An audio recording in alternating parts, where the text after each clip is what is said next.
Il est 7h47, Sud Radio vous explique. Nous sommes avec Agnès Verdier-Molinier, qui est directrice de la fondation IFRAP, Fondation pour la recherche et les administrations et les politiques publiques. Bonjour Agnès Verdier-Molinier. Bonjour à tous.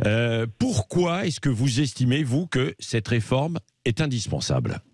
Écoutez, cette réforme est indispensable parce que tout simplement, on va vers des niveaux de déficit qui sont très importants, beaucoup plus importants d'ailleurs que ce qui est affiché dans les rapports du corps. Pourquoi ? Parce que dans les rapports du Conseil d'orientation des retraites, ils ont fait les évaluations qui sont affichées par le gouvernement de déficit, à 12 milliards de déficit en 2027 ou à 13 milliards de déficit en 2030, avec des prévisions de chômage à 4,5%.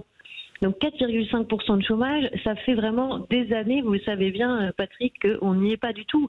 On est aujourd'hui à plus de 7% de chômage et on sait d'ailleurs qu'en 2023, on a un risque de remontée du chômage.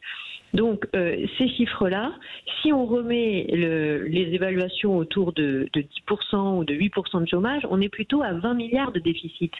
Donc la réalité, c'est qu'il va y avoir des déficits beaucoup plus importants que ce qui est affiché. Donc, la réforme est encore plus importante que ce qu'on nous dit. Oui, parce que Agnès Verdier-Molinier, donc il y a cette estimation à une douzaine de milliards. Vous dites que ça pourrait être d'une vingtaine. Mais si on restait à une dizaine, une douzaine, finalement, ce n'est pas une grosse somme chaque année à l'échelle du budget de l'État, non ? Alors, c'est pas une grosse somme qui est affichée, mais en réalité, c'est une somme qui s'ajoute à du déficit qui est déjà présent au-delà de la question des retraites. Et puis, il y a aussi un sujet on en parle très peu, on n'en parle quasiment jamais, c'est le sujet des déficits cachés des systèmes de pension publics. Et ça, c'est évalué à 30 milliards d'euros par an, et pas dans quelques années, déjà en ce moment.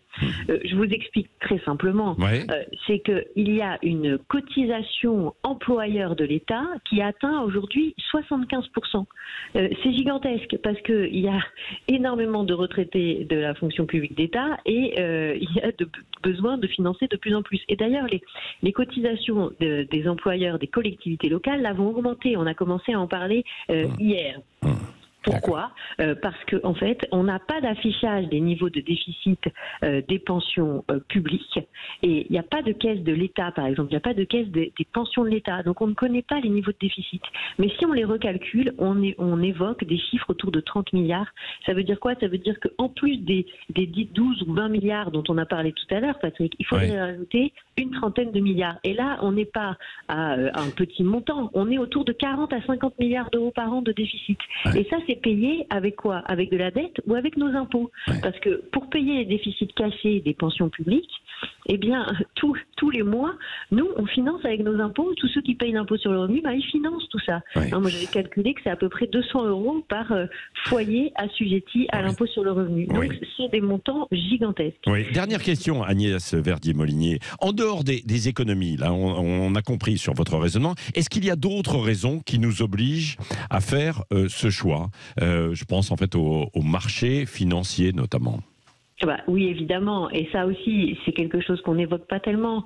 Mais si on ne fait pas cette réforme des retraites, on a un risque énorme d'avoir les taux sur la dette française. Là, aujourd'hui, on est un peu en dessous de 3% sur la dette à 10 ans de la France, mais que ces taux augmentent de manière très importante. Pourquoi ? Parce que les marchés, c'est en fait des individus qui nous prêtent. Ce sont des investisseurs qui prêtent à la France de l'argent. On a besoin de plus de 300 milliards d'euros encore cette année, en 2023, pour faire tourner la Maison France et qu'on va emprunter en grande partie sur les marchés financiers.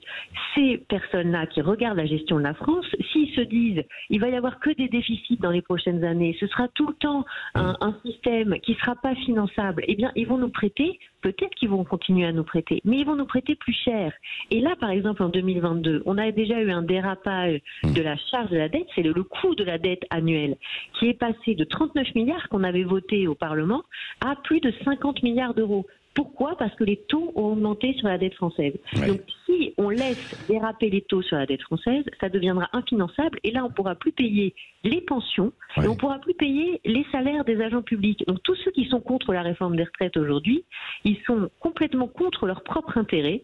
Pourquoi ? Parce que finalement, c'est eux qui ont le plus à perdre si jamais on laisse déraper les taux sur la dette et si on laisse donc déraper le coût de la dette annuelle. Bon, je poserai cette question à Luc Faré, qui est le représentant UNSA pour la fonction publique. Merci Agnès Verdier-Molinier. Oui, je lui poserai la question tout à l'heure à 8h15. Merci d'avoir été avec nous ce matin en direct sur Sud Radio.